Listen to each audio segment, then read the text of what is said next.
What's going on, YouTube? Welcome back to Therapist Logan Reacts. Today we are doing another anime character and one of the toughest and one of the most in the spotlight characters, and that is Sung Jin Woo from Solo Leveling. Boy, has he taken over. Everyone's in love with Solo Leveling. This is like another one that's another wave of getting people into anime.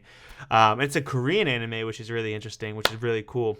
Basically, if you haven't watched this is an individual who starts off as a E rank hunter, the lowest form of hunter that you can be, and crosses paths with this godlike individual who grants them this power to level up and become better individual, or become a stronger individual, not better.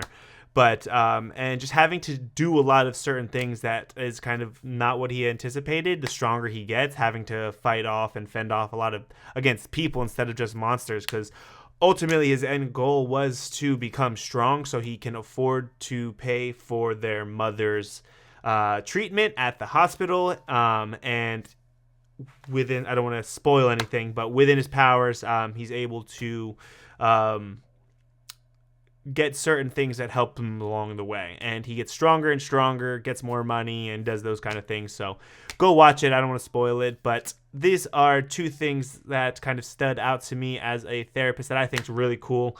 I think there's a part, I cannot find a video of it anywhere, where Sung Jin Woo has to fight off against humans. So I don't know if this was the first one or the second time or what, but he had to fight off humans, and he says something along the lines of, I feel like I'm losing a piece of me every single time, or like something's breaking off from me, and like it has to do with kind of emotions and how he feels about it and morality. And I think that's really cool that he's able to reflect on some of those things and be able to be aware of it, just as being aware of what's going on inside his own head, because there is a lot going on in his own head if you are familiar with the anime.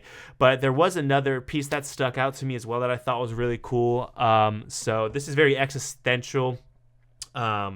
This is a YouTube video by Storm Edits. Shout out Storm Edits. But this is when he fights a individual named Mr. Kang. This is another human he ended up having to fight. And just this line that it says, when you stare into, it says, just be careful when you stare into the abyss will stare back at you. So this is a famous line from Friedrich Nietzsche. He was a philosopher and existentialist, really looked at really deep concepts of morality and ethics and what is the big questions to life, what is the meaning of life, all those kind of things. Somebody I like to read about and has really good books and just information, and kind of just an individual who thought very differently at the time. So I just thought that was cool that they incorporated that very existentialism, and again, constantly feeling or being around life and death. It's going to make sense that something like that kind of pops up. Definitely seems to be getting more of a control of his emotions and progressing.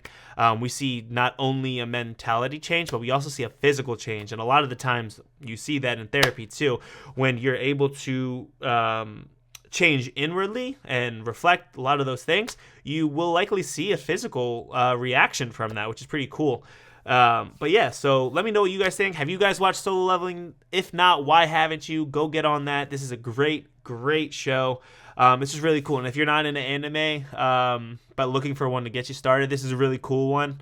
A lot of fighting, a little bit of gory, so if that's not your style, maybe a different one. But yeah, let me know what you guys think, and let me know down in the comments which anime character I should do next. Make sure you give this a like, and make sure you subscribe too. Thanks for watching. I'll catch you next video.